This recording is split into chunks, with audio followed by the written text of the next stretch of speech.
कालचा व्हिडिओ मध्येच टर्मिनेट झाला होता. सो त्याच्या पुढचा व्हिडिओ आपण बघत आहोत आज. तर काल बघितलं होतं की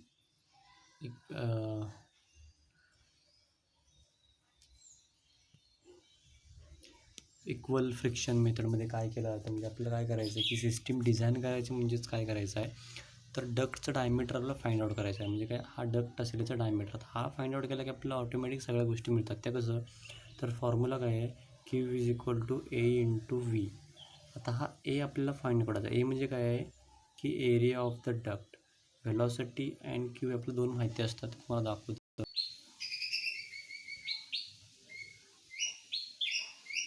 तर याच्यामध्ये काय केलं जातं बघा, की ही इक्वल फ्रिक्शन मेथडमध्ये प्रेशर ड्रॉप आहे तो सगळीकडे समान ठेवला होता. म्हणजे इनलेट बरोबर आउटलेट. ओके, आउटलेट आणि इकडे इनलेट, या सगळ्यांचा प्रेशर सेम ठेवून सिस्टीम डिझाईन केले होते आणि मग डायमीटर फाइंड आउट केला होतो. मग Q is equal to area into velocity. तुम्हाला दोन गोष्टी नेहमी माहिती असतात.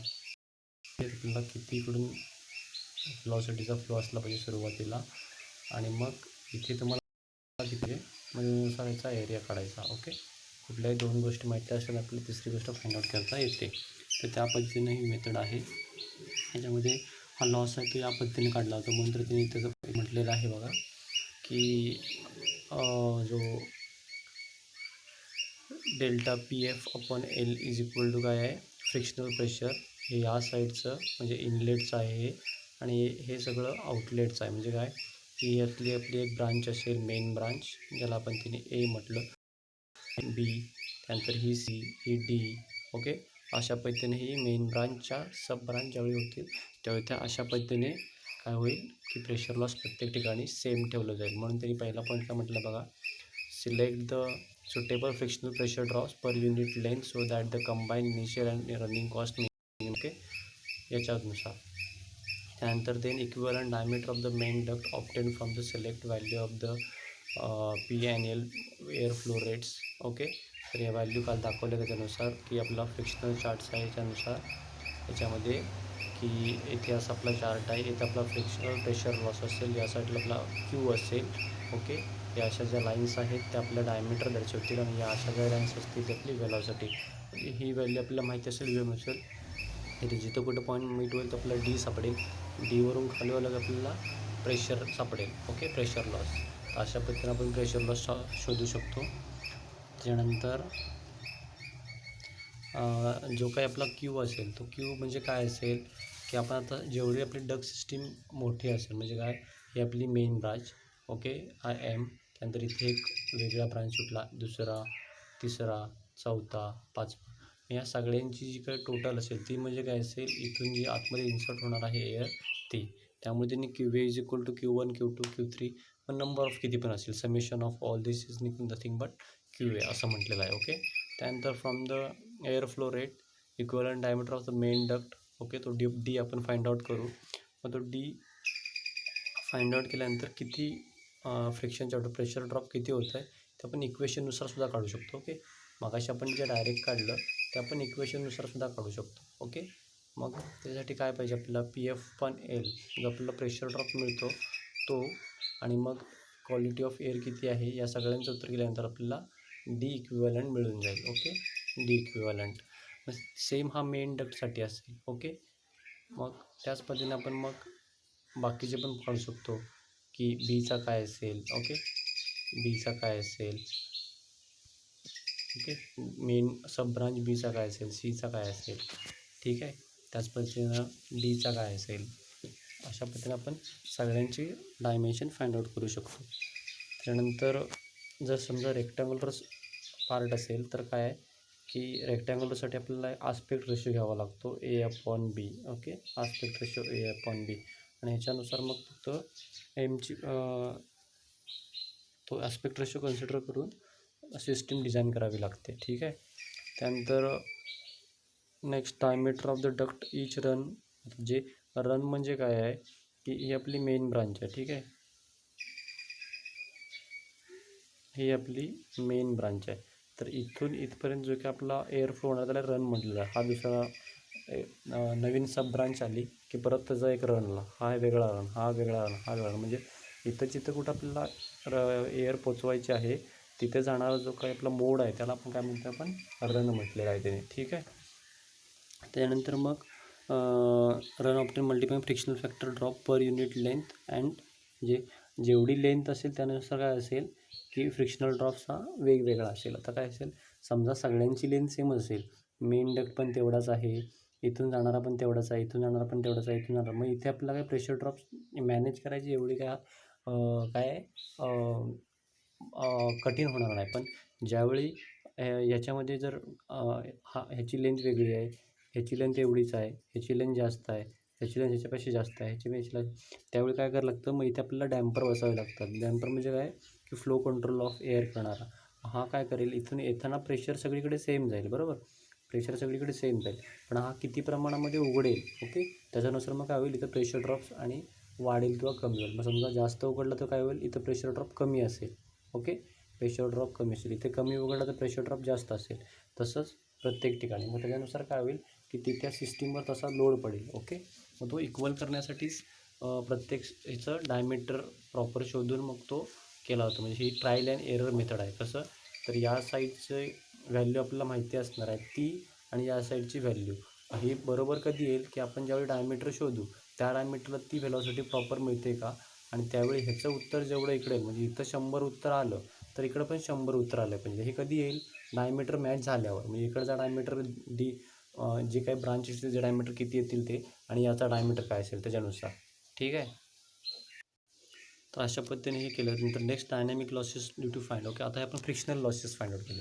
डायनॅमिक लॉसेस कसे काढतात, तर डायनॅमिक लॉसेससाठी त्याच्यामध्ये बेंड्स किती आहेत, ओके, बेंड किती आलेले आहेत, किंवा सडन एन्लार्जमेंट झाला आहे का, एरिया वाढला आहे का, किंवा सडन कॉन्ट्रॅक्शन झालं आहे का, तर याची सगळ्यांची जी काही व्हॅल्यू येईल त्यानंतर आपल्याला तो रेनॉल्ड्स नंबर काल सांगितला होता, रेनॉल्ड्स नंबर तो फाइंड आउट करून आपल्याला जे काय मिळेल सर ते आपले फ्रिक्शनल लॉसेस मिळतील.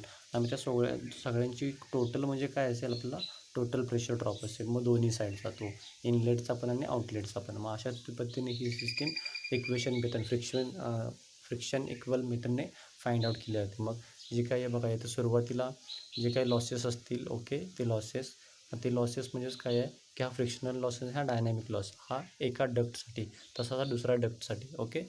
अशा पद्धतीने ही सिस्टीम डिझाईन केली जाते. आणि मग त्याच्यानंतर मग जो काही आपला फॅन असेल तो आपण फॅन सिलेक्ट करायचा आहे, आणि मग त्याचं सगळ्या गोष्टी त्याला इम्प्लिमेंट करून प्रेशर ड्रॉप एवढा आहे, फ्रिक्शन लॉसेस आहे, तर एवढ्या पद्धतीने म्हणजे तो आपल्याला जास्त प्रेशरचा काय करावं लागेल, इन्स्टॉल करावं लागेल. मग त्याच्यानुसार मग ते डॅम्पर इन्स्टॉल करायचे. ठीक आहे.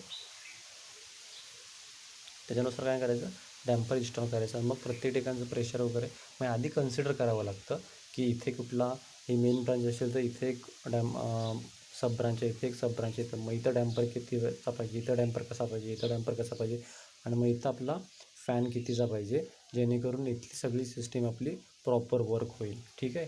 हे सगळं एक्सपिरियन्सवर मोस्टली ठरतं. म्हणजे ज्याचा एक्सपिरियन्स जास्त त्या सिस्टीममध्ये तर तो चांगल्या पद्धतीने तो डिझाईन करू शकतो. ठीक आहे. तिसरी मेथड आहे स्टॅटिक गेन मेथड. ह्याच्यामध्ये काय केलं जातं की जी सिस्टीम आहे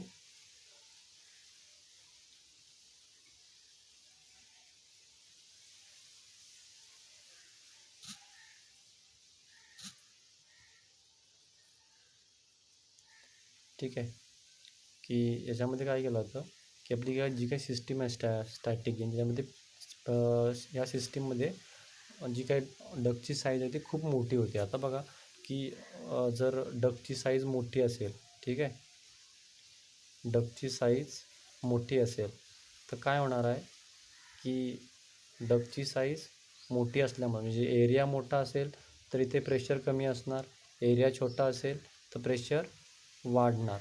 मग याच्यामध्ये हेच केलं आहे की प्रेशर कमी जास्त कसं केलं जाईल, मग ते काय करायला लागतं त्याच्यासाठी की डकची साईज सुरुवातीला मोठी घ्यायची, ओके. मग काय करायचं, इथे ॲटोमॅटिक प्रेशर ड्रॉप होईल. म्हणजे काय, मग ह्याच्यामध्ये ऑलरेडी स्टॅटिक प्रेशर असतं. स्टॅटिक प्रेशर म्हणजे काय, जी काय आपली ऑलरेडी एअर फ्लो व्हायच्या आधी जी काही प्रेशर असतं ते स्टॅटिक प्रेशर. आता व्हेलॉसिटी प्रेशर कधी मिळतं आपल्याला की स्टॅटिक प्रेशरला कमी त्याच्यावर मात केल्यानंतर आपल्याला जी काही मेजरमेंट मिळेल ते आपलं व्हेलॉसिटी प्रेशर आहे. ठीक आहे. आणि त्या दोघांची टोटलमध्ये काय असते, टोटल प्रेशर असेल. ठीक आहे. मग आता व्हेलॉसिटी प्रेशर कमी मिळते म्हणजेच काय होईल की त्या ठिकाणी काय असेल, व्हेलॉसिटी प्रेशर आणि व्हेलॉसिटी प्रेशर मिळतं कमी म्हणजेच काय त्या ठिकाणी स्टॅटिक प्रेशर गेन झालेलं आहे. म्हणजेच काय आहे की प्रेशर वाढलेलं आहे तिथलं. ओके, तर स्टॅटिक प्रेशर मिळतं आहे. म्हणजे मग त्याच्यानुसार काय केलं की velocity of the main duct living fan it selected. म्हणजे इथे सुरुवातीला काय करावं लागतं की आपली जी काही फॅन आहे तो आधी फॅन सिलेक्ट करायचा, त्यापर्यंत एअर फ्लो किती होणार आहे. कारण की आपल्या इथं प्रेशर ड्रॉप करा म्हणजे व्हेलॉसिटी कमी करायची आहे. व्हेलॉसिटी कमी केल्यामुळे काय होणार आहे की डक्टची साईज वाढते आणि मग त्याच्यानुसार काय होणार आहे की इथे आपला पुढचा जो काय मेजरमेंट असेल ते त्यानुसार ठरवणार लागणार आहे. मग तिथं स्टॅटिक प्रेशर आपल्याला मिळणार आहे. त्याच्यानंतर मग velocity of each successive run is reduce such that gain is static. म्हणजे काय की इथे जर आपल्याला स्टॅटिक गेन घ्यायचा असेल, मिळवायचा असेल, तर काय करावं लागतं की इथे आपल्याला व्हेलॉसिटी रिड्यूस करावी लागते, तरच आपल्या इथे स्टॅटिक गेन मिळतो. ओके, मग तो स्टॅटिक गेन भेटल्यानंतर काय होतं की जे काय आपण रिड्यूस केलेली आहे व्हेलॉसिटी त्याच्याबरोबर काय असणार आहे की फ्रिक्शनल ड्रॉप. ओके, तर फ्रिक्शनल ड्रॉप कशामुळे मिळणार आहे की आपण डकची साईज वाढवणार आहोत त्याच्यामुळे. ठीक आहे, त्यानंतर मग सेम जो हा आर दिला आहे, हा आर काय आहे की आपला फ्रिक्शनल ड्रॉप आहे किंवा स्टॅटिक गेन फॅक्टर आहे तो. मग इकडे जे मगाशी म्हटलं होतं आपण फ्रिक्शन आणि मग हे डायनॅमिक लॉसेस ते बरोबर काय असणार आहे हे सुरुवातीचं. ओके, सुरुवातीचे बरोबर आपण डिझाईन करणार आहोत ती व्हेलॉसिटी V2 आणि V1. ओके, ते एका झोनसाठी दिलेलं आहे, ते तुम्हाला दुसऱ्या ह्याच्यामध्ये समजेल पुढे डायग्राममध्ये. मग त्याच्यामध्ये काय म्हटलं बघा, frictional losses in dynamic losses between 1 and 2. दुसऱ्या डायग्राममध्ये दिसेल की काय म्हणतात ते. तर इथे जे काही फ्रिक्शनल लॉसेस असतील पहिल्या ठिकाणी त्या तसेच डायनॅमिक लॉसेस त्याच पद्धतीने इथले. मग काय करते मगाशी तिथं काय केलं होतं त्यांनी की एका ठिकाणचा फ्रिक्शनल लॉस बरोबर अधिक डायनॅमिक लॉस बरोबर दोन्ही ठिकाणची वेलॉसिटी आणि इथला जो आपला फ्रिक्शनल गेन फॅक्टर ह्या सगळ्यांची जी काही इक्वलायझेशन होईल त्यावेळी मग काय होईल आपली सिस्टीम डिझाईन होईल. परत ही ट्रायल अँड मेथड म्हणजे इथं काहीतरी संख्या ठेवायची, इथं काहीतरी संख्या ठेवायची आणि ज्यावेळी दोघांची संख्या इक्वल येईल त्यावेळी सिस्टीम डिझाईन होईल अशा पद्धतीने. मग section of 1 is outlet of the fan. Okay, मग इथून हा 1 असणारा जो काय की इथला आउटलेट आहे फॅनचा. त्यानंतर dimension are known from the flow rate. Okay, आपला फ्लो रेट किती ठेवायचा तो माहिती असणार आहे. मग त्याच्यानंतर मग त्याचं डायमेन्शन आपण मिळू शकतो आणि फॅनचा रेट आपल्याला माहिती आहे. ठीक आहे, त्यानुसार आपल्याला काय मिळेल त्याचं डायमेन्शन मिळेल. त्यानंतर मग दुसऱ्या ठिकाणी हा इथं काय होतं आहे की डायमीटर कमी होतं. तर डायमीटर कमी होतं त्यावेळी काय होईल की इथे आवाज नॉईज वाढेल. ठीक आहे ना, तो नॉईज कसा कमी करायचा तर या ठिकाणी आपल्याला मग डॅम्पर बसवावे लागतील. मग डॅम्पर काय करेल तिथला आवाज कमी करेल आणि मग त्या पद्धतीने काय होईल की इथली व्हेलॉसिटी वाढेल, इथली व्हेलॉसिटी कमी असेल स्टॅटिक गेन. ठीक आहे, त्यानंतर procedure to follow the direction of the air flow and dimension of the downstream duct. आता ह्याच्यामध्ये काय आहे की जो व्हेलॉसिटी कमी असेल त्याला अपस्ट्रीम म्हणतात आणि व्हेलॉसिटी स्टॅटिक गेन ज्या ठिकाणी क्रिएट होईल तो काय असेल डाऊनस्ट्रीम असेल. ठीक आहे, त्यानंतर before total pressure drop from the pressure drop longest run and the fan according to select. म्हणजे आता इथं काय होतं आहे की जो काही लॉंगेस्ट रन असेल तिथला प्रेशर ड्रॉप आपण फाइंड आउट करतो आहे मगाच्या फॉर्म्युल्यानुसार की इथला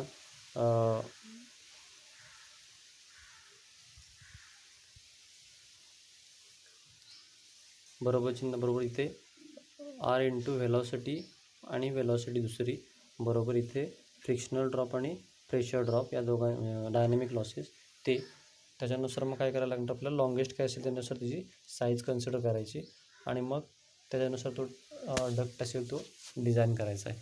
ठीक आहे, त्यानंतर मग हे इन्सुलेशन हा खूप महत्त्वाचा पार्ट आहे. कारण की आपण डक्ट सिलेक्ट केल्यानंतर मग त्यातलं जी काही आपली कूलिंग एअर जाणार याच्यामधून ती बाहेरची याच्यावर उष्णता पडणारच आहे.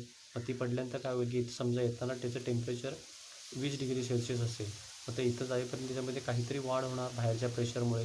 मग हे होऊ नये म्हणून ह्याच्यावरती काय करायला लागणार आपलं असा इन्सुलेशन करावं लागणार. ठीक आहे, तर ते इन्सुलेशन अशा पद्धतीने आपण करावं लागणार की हे टेम्परेचर ॲज इट इज राहील किंवा ह्याच्यामध्ये 19.8 असं रिडक्शन होईल. ठीक आहे, कारण की हा पदार्थ पण थोडाफार काय करणार आहे की त्यातली जी काही कूलिंग असेल ती शोषून घेणार आहे. तो डक्ट काय पाहिजे त्या पद्धतीने आपल्याला निवडावं लागेल. ठीक आहे, तर इन्सुलेशन. त्यानंतर ॲकॉस्टिक इन्सुलेशन म्हणजे काय असतं की जे साऊंड सिस्टीम जसं म्हटलं मगाशी की इथे एरिया मोठा होता परत इथे एरिया छोटा झाला म्हणजे काय होणार की इथे आपल्याला हवेचा जो काही आवाज असणार तो वाढणार. मग त्यासाठी आपल्याला इथे डॅम्पर बसवावं लागणार, हवेचा नॉईज कमी करणे त्याचबरोबर हवा रेग्युलेट करणे प्रॉपर. ठीक आहे, त्यानंतर मग इन्सुलेशन मटेरियल प्रॉपर्टीज कुठल्या कुठल्या आहेत तर त्या एवढ्या सगळ्या प्रॉपर्टीज आहेत. थर्मल प्रॉपर्टीज आहे, थर्मल कंडक्टर्स म्हणजे मधून जो काही प्रभाव होणार आहे तो शोषून घेणे वगैरे, थर्मल कंडक्टिव्हिटी. ठीक आहे. त्यानंतर आपल्याला झालेले आहेत, परत तुम्ही ह्या फक्त बघा. ठीक आहे. त्यानंतर इमिसिव्हिटी.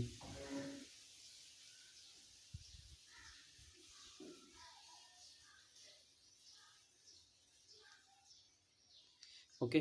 तर इमिसिव्हिटी म्हणजे काय की तो किती प्रमाणामध्ये ऊर्जा रेडिएशन करतो, म्हणजे उत्सर्जित किती प्रमाणामध्ये करतो आहे एनर्जी. ठीक आहे. त्यानंतर पुढचा काय आहे, थर्मल रेजिस्टन्स, त्याच्यामधनं किती उष्णता तो शोषून घेणार आहे वगैरे. ओके. त्यानंतर थर्मल ट्रान्समिटर्स, ओव्हरऑल जे काही एनर्जी उष्णता प्रवाह करणार आहे ते. त्यानंतर मग हे मेकॅनिकल प्रॉपर्टीज आहेत,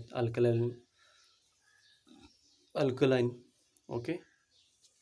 मग अल्कलाईन क्षारता वगैरे कशी असली पाहिजे, मग अपिअरन्स म्हणजे त्याच्यामध्ये जो काही वास वगैरे असेल त्याला अपिअरन्स वगैरे म्हणतात, म्हणजे चांगले आहे की वाईट आहे. त्यानंतर ब्रेकिंग लोड. ठीक आहे. कॅपिलॅरिटी. त्यानंतर कॅपिलॅरिटी म्हणजे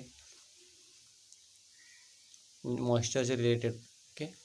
त्यानंतर केमिकल रिॲक्शन आहे ती पोटेन्शियल फायर. ओके. म्हणजे हवेशी ज्याचा संपर्क झाल्यानंतर तो ज्वलनशील वगैरे झाला नाही पाहिजे, अशा पद्धतीने इन्सुलेशन मटेरियल. ठीक आहे. त्यानंतर केमिकल रेजिस्टन्स, त्याच्यानुसार होलबिल पडली नाही पाहिजे तिथे. ठीक आहे. त्याच्यानंतर कोइफिशियंट ऑफ एक्सपान्शन, म्हणजे त्याच्यावर प्रेशर मिळाल्यामुळे त्याच्यामध्ये काही फुगला किंवा परत तो अंकुजन पावला नाही पाहिजे. ओके. एक्सपांड किंवा रिटार्डेशन. त्यानंतर कंबस्टॅबिलिटी, आग लागली नाही पाहिजे. कॉम्प्रेसिव्ह स्ट्रेंथ, म्हणजे तिची जी काही ताकद असेल त्या इन्सुलेशन मटेरियलची आणि पत्र्याची ती चांगली पाहिजे. त्यानंतर डेन्सिटी, घनतेचा त्याच्यावर काही प्रभाव पडला नाही पाहिजे. डायमेन्शन स्टॅबिलिटी, मग ते पहिल्यासारखंच कॉम्प्रेसिव्ह स्ट्रेंथ. त्यानंतर फायर रिटार्डेशन, आग लागली नाही पाहिजे वगैरे. ठीक आहे. त्यानंतर रेजिस्टन्स टू अल्ट्राव्हायोलेट, त्याच्यामध्ये बाहेरचे जे काही ऊन आहे त्याचा इफेक्ट पडला नाही पाहिजे. त्यानंतर resistance to fungal and bacterial growth, म्हणजे आतमध्ये जे काही एअर असेल मॉइश्चर त्याच्यानुसार त्याच्यावर काय झालं नाही पाहिजे, रिॲक्शन झाली नाही पाहिजे.